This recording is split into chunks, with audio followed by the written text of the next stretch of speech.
അപ്പൊ welcome back to Bodos. പഴക്കം കൂടുന്നോറും വീഞ്ഞിന് വീര്യം കൂടുന്ന് പറഞ്ഞു കേട്ടിട്ടുണ്ടാ? അതേപോലത്തെ ഒരു മുതലിനെ കൊണ്ടാണ് ഇന്ന് ഞാൻ നിങ്ങളുടെ മുമ്പിൽ വന്നേക്കുന്നത്. അതായത് ഇപ്പൊ കൺട്രിയിലുള്ളതിൽ വെച്ച് one of the cleanest W123 കൊണ്ടാണ് ഇന്ന് ഞാൻ നിങ്ങളുടെ മുമ്പിൽ വന്നേണത്. വണ്ടിനെ പറ്റി പറയാനാണെങ്കിൽ 1984 മോഡൽ മെർസിഡീസ് ബെൻസ് W123.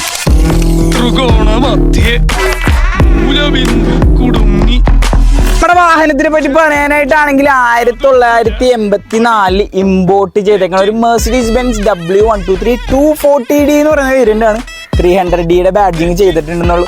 അതായത് വണ്ടിയിലെ നെറ്റും ബോൾട്ടും ഉൾപ്പെടെ ബ്രാസ് ഐറ്റംസ് ഉൾപ്പെടെ പിൻ ടു പിൻ റീസ്റ്റോർ ചെയ്തേക്കുന്ന ഒരു കിടിലം മുതൽ കൊണ്ടാണ് ഇന്ന് ഞാൻ നിങ്ങളുടെ മുമ്പിൽ വന്നത്. വണ്ടിനെ പറ്റി പറയാനാണെങ്കിൽ 84 ഷോറൂമിൽ നിന്ന് ഇറങ്ങി എങ്ങനെയാണ് ആ സെയിം കണ്ടീഷനാണ് വണ്ടി ഇപ്പോഴും ഉള്ളത്. ഫുള്ള് റീസ്റ്റോറേഷൻ വർക്ക് കാര്യങ്ങൾ കഴിഞ്ഞിട്ട് കുറച്ച് നാളെ വണ്ടി ആയിട്ടുള്ളൂ.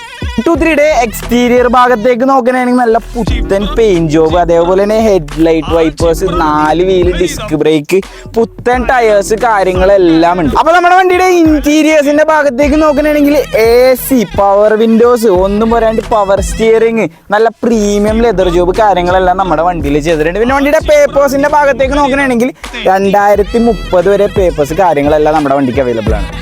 വണ്ടിനെ പറ്റി കൂടുതൽ ഡീറ്റെയിൽസ് കാര്യങ്ങൾ അറിയണമെന്നുണ്ടെങ്കിൽ നമ്മുടെ വാട്സപ്പ് കാറ്റലോഗിൽ പ്രൈസ് ഉൾപ്പെടെ നമ്മൾ ലിസ്റ്റ് ചെയ്തിട്ടുണ്ട്. കയറി നോക്കാം, അല്ലെങ്കിൽ നമ്മളെ വിളിച്ചിട്ടുണ്ടെങ്കിൽ ഫുള്ള് ഡീറ്റെയിൽസ് കാര്യങ്ങൾ നമ്മൾ പറഞ്ഞു തന്നെയായിരിക്കും. അപ്പോൾ ഇതേപോലത്തെ വണ്ടികൾ ഇഷ്ടമുള്ള നിങ്ങളുടെ കൂട്ടുകാരന്മാർക്ക് വണ്ടിയുടെ വീഡിയോ ഷെയർ ചെയ്ത് കൊടുക്കുക. അപ്പോൾ ഇതേപോലത്തെ നല്ല വണ്ടികൾ ഇഷ്ടപ്പെടുന്നവരാണ് നിങ്ങളെന്നുണ്ടെങ്കിൽ നമ്മുടെ പേജ് ഫോളോ ചെയ്യുക, സപ്പോർട്ട് ചെയ്യുക.